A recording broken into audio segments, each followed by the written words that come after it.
revient avec deuxième lot d'exercices.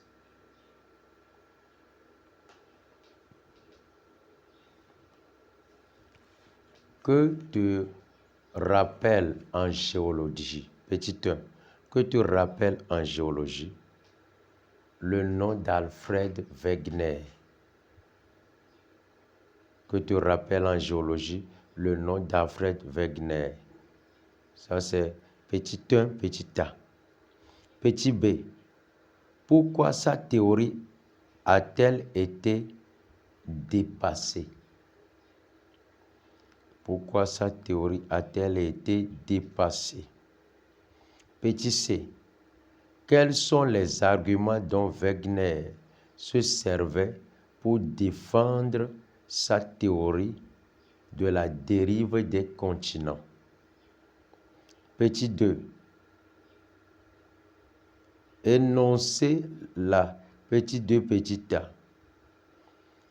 Énoncez la théorie de Hess. Petit b, quel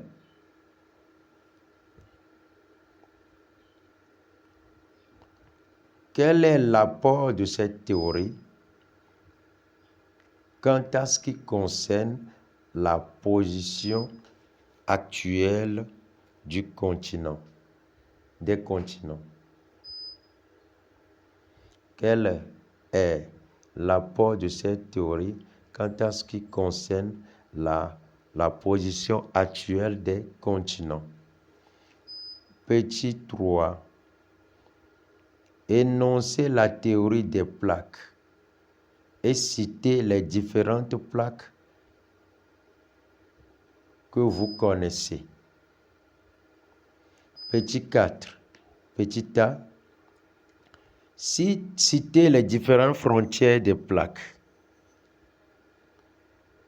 Citez les différentes frontières des plaques. Petit b, quelles sont les causes qui sont à l'origine de la mise en place des frontières des plaques?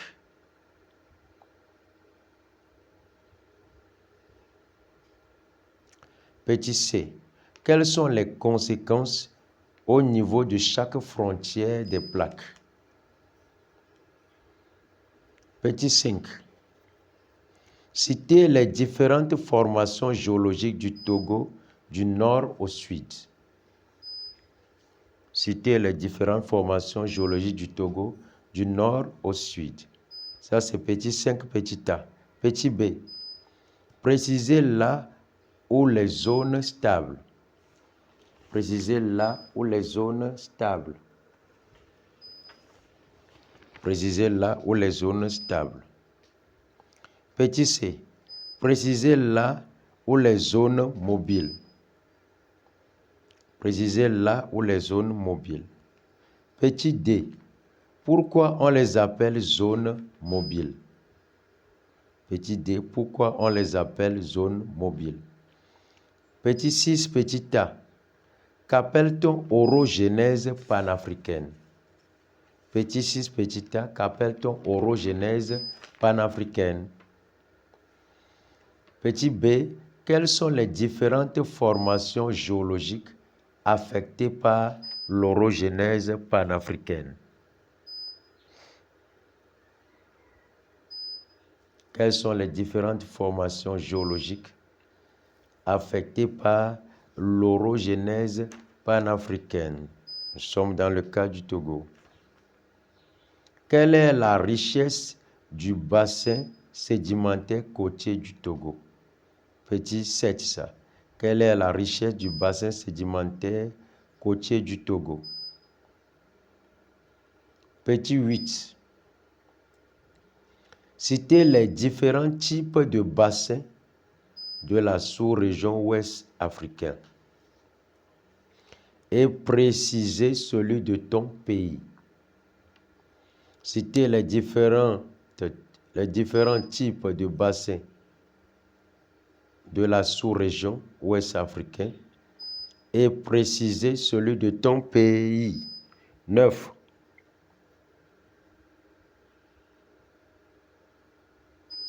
9.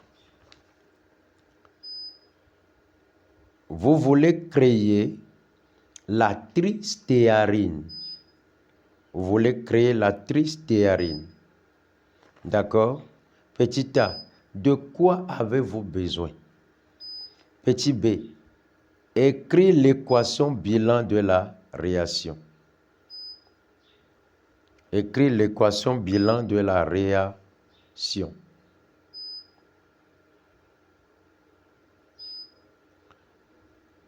Votre camarade dit qu'avec ce composé obtenu, on peut créer du savon. Petit c, a-t-il raison? Petit d, comment peut-on procéder pour créer le savon? Entre parenthèses, équation bilan obligatoire. Petit 10.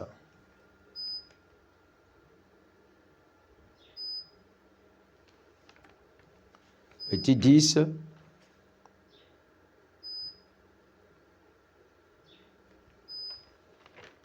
Vous disposez, comment je vais vous dire ça, ce corps-là. Ouais, petit 10 là. Lui là, vous disposez ça. Ok? Voilà. Je crois que tu vois bien. Hein? Vous disposez ça. Ok? D'accord. Petit a, comment l'appelle-t-on? Comment l'appelle-t-on? Petit b, écrivez sa formule semi-développée. Petit c, utilisez-le avec l'acide palmitique pour créer un diglycéride. Utilisez-le avec l'acide palmitique pour créer un diglycéride. 11.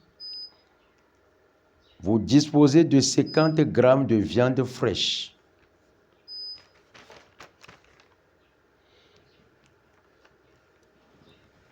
Vous la mettez au dessiccateur et après sa sortie du dessiccateur, elle ne pèse que 20 g.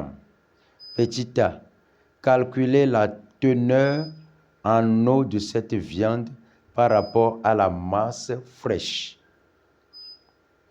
Petit b, calculez la teneur par rapport à la masse sèche. Petit c, donnez 5 rôles de l'eau. Petit 12. Donnez 3 propriétés chimiques des lipides et 2 propriétés physiques. Petit 13. Vous disposez de 2